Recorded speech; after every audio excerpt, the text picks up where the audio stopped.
impacting a generation, community, city and nation. Boxing Day 2007 had been a great day. My parents had hired a log cabin in the Chevin Country Park in Otley for the Christmas period. Rich and I had been invited to join them for a relaxing day in what was an idyllic setting.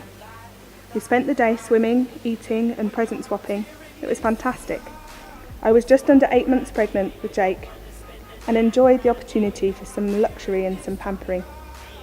Later on in the evening, we waved goodbye to our family and drove back to our house in Bradford. We walked down the passageway, tired and ready for bed.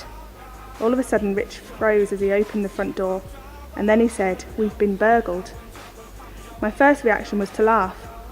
I knew that we had left the lounge covered in presents and wrapping paper, crackers and chocolate wrappers from the Christmas day.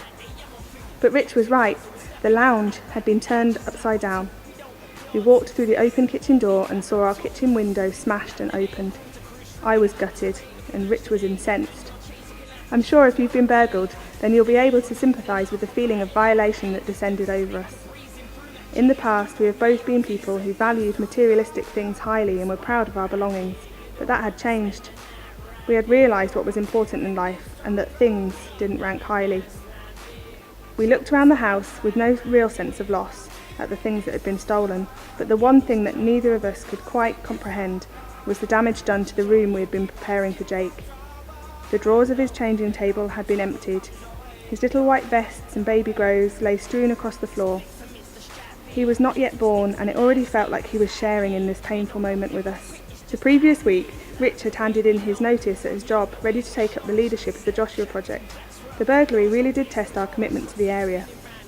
For many, such an event would result in the decision to move to a nicer area, but we resolved to ride it out and to continue to live out what we felt was a calling on our family to live and serve the community that surrounds our house.